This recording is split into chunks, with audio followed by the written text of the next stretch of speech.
Magandang gabi, Philippine Air Force. Narito ang magiging lagay ng panahon ngayong araw ng Friday, July 24, 2026. Sa kasalukuyan ng ating binabantayang bagyo na si Tropical Storm Quiapo na may international name na Noul, kaninang alas 4 ng hapon ay huling namataan sa coastal water ng Calayan Island, Calayan, Cagayan na may lakas ng hangin na umaabot sa 85 km per hour mula sa sentro at may pagbugso ng 115 km per hour. Kumikilos ito pa west-northwestward sa bilis na 30 km per hour.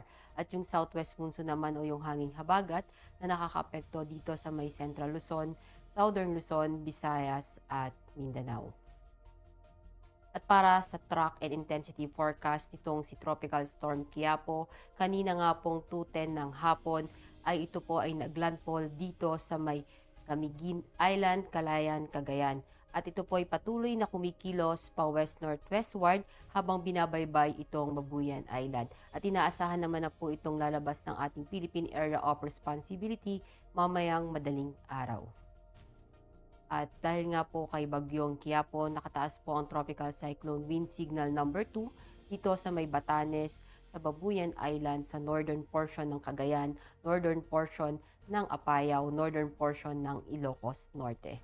At Tropical Cyclone Wind Signal number 1 naman dito sa may ibang nalalabing bahagi ng mainland ng Cagayan, sa Isabela, sa Quirino, sa Nueva Vizcaya, sa ibang nalalabing bahagi ng Apayao, sa Abra, sa Kalinga, sa Mountain Province, sa Ifugao, sa Benguet, ibang nalalabing bahagi ng Ilocos Norte, sa Ilocos Sur, sa La Union, sa northern and central portion ng Aurora. At para sa ating general area forecast, asahan natin yung stormy weather dahil nga kay Bagyong Quiapo dito sa may Ilocos Norte, sa Batanes at Babuyan Island. Yung rain with gusty wind naman ang asahan natin dito sa Cordillera Sea Region at ibang nalalabing bahagi ng Cagayan Valley, maging dito sa Ilocos Sur, sa La Union at Aurora. Occasional rains naman ang asahan natin dahil sa habagat dito sa Zambales, sa may Occidental Mindoro, sa Palawan, sa Antique, sa Iloilo, sa Guimaras at Negros Occidental. At sa Metro Manila naman at ibang nalalabing bahagi ng Luzon, maging ang ibang nalalabing bahagi ng Visayas, asahan naman natin yung maulap na kalangitan, may mga kalat-kalat na pag-ulan, pagkulog at pagkidlat. At sa Mindanao naman, asahan din natin yung maulap na kalangitan na may mga kalat-kalat na pag-ulan, pagkulog at pagkidlat dito sa may Zamboanga Peninsula, sa Barm, sa Northern Mindanao, sa Oxardion, sa Agusan del Norte, sa Surigao del Norte at sa Dinagat Island. At ibang nalalabing bahagi naman ng Mindanao, asahan naman natin yung bahagyang maulap hanggang maulap na kalangitan na may mga pulupulong pag-ulan, pagkulog at pagkidlat.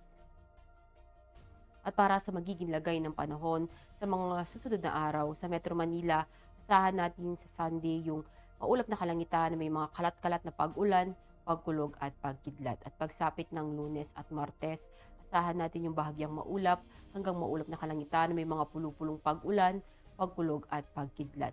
Maging dito yan sa Cavite, sa Lipa at sa Angeles. Sa Puerto Princesa at sa Calayan Island, asahan natin hanggang Martes ang maulap na kalangitan na may mga kalat-kalat na pag-ulan, pagkulog at pagkidlat. Sa Mactan, sa Zamboanga at Davao, asahan natin sa Linggo hanggang Martes ang bahagyang maulap hanggang maulap na kalangitan na may mga pulupulong pag-ulan, pagkulog at pagkidlat.